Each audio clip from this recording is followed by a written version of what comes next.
La nuova tappa di Friuli, Musica e Canti, Crocevia dei Popoli, ci porta qui, a Pagnaco e, per la precisione, a Fontana Bona, con i nostri amici di Lis Primulis di Zampis. Intanto, buondì. Buondì. Luis, cosa ci puoi raccontare di questa importante formazione folcloristica? Il gruppo è nato alla frazione di Zampis per questa idea che ha avuto questa signora Norina Zampa di raccogliere i bambini, quelli che giocavano sulla strada del paese, e le ha dato il nome di Primulis perché è il primo fiore di primavera, è il più piccolo, per quello Lis Primulis. Fiore piccoli con i piccoli del paese. No? Una nascita anche molto poetica. Sì. Bello, ma siete tutti di Pagnaco o anche delle zone limitrofe? Boh, io sono oltre che limitrofe. Io vengo un po' più lontano, dell'Argentina, ma c'è una ragazza che è di Manzano, il coreografo viene di Lucinico, Gorizia, e quasi tutti sono qua gli altri sono tutti di Pagnaco. Quindi nel corso degli anni grandi soddisfazioni per questo gruppo, siete stati anche all'estero a rappresentare il Friuli in giro per il mondo, dico bene? Quasi tutta l'Europa. Abbiamo avuto la fortuna di andare in Argentina invitati dal gruppo che 2 anni prima è stato qua nel nostro festival che facevamo, Festa Folk.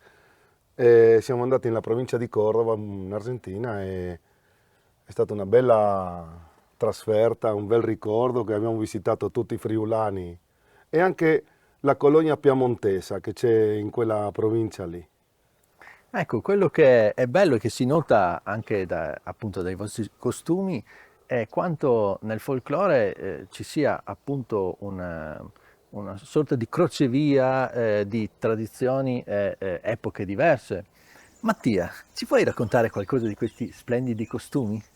I costumi del nostro gruppo nascono da una lunga ricerca fatta a cavallo fra gli anni 80 e gli anni 90 che tuttora continuiamo a portare avanti e a studiare e per l'appunto vogliono rappresentare tutte le zone del nostro Friuli.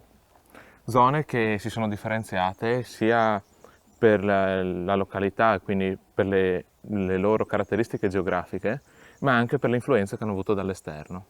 Quindi anche in questi costumi si può vedere un'influenza appunto molto diversa, eterogenea. Per esempio quello che costume è?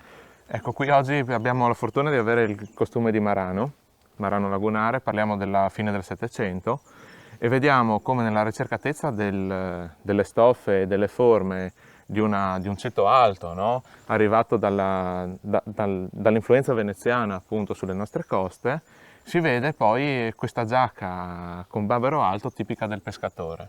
Ah, molto bello. E quello invece?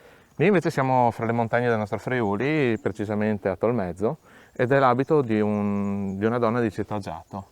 Ma avete anche un costume proprio rappresentativo di Pagnaco? Certamente quello che indosso io. È stato uno degli ultimi della ricerca, di una delle ultime ricerche che abbiamo fatto e rappresenta un abito da festa di seconda metà dell'Ottocento. Bene, ma per quanto riguarda le musiche invece cosa mi sai dire? Le musiche che balliamo sono sì quelle della nostra tradizione, quindi i valzer tipici del nostro Friuli, ma soprattutto sono balli molto ritmati e vivaci che ci caratterizzano per l'appunto e sono basati sulle più note villotte del nostro Friuli. Beh, allora sapete, io sono curioso di vedervi ballare a questo punto. Più che volentieri.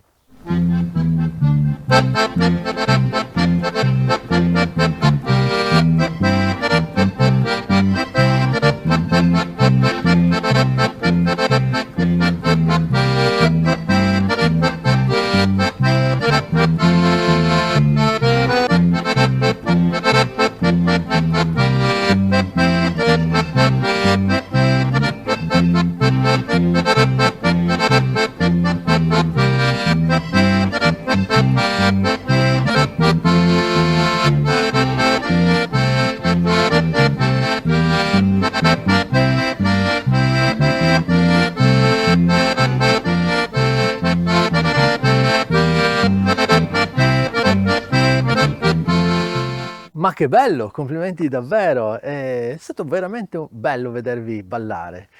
con questi bei costumi, in questa giornata primaverile, che poi ci sta benissimo col vostro nome, Lis Primulis di Zampis. Prossimi progetti, idee?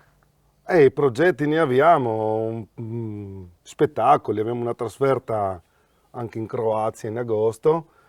E man mano che vengono gli inviti li approfittiamo e portiamo il nostro folklore in giro. Ma a questo punto è venuto il momento di salutarci. Luis, come ci salutiamo? E possiamo chiudere in allegria ballando un bel valzer. Un bel valzer tipico friulano. Sì, viva bene l'allegria.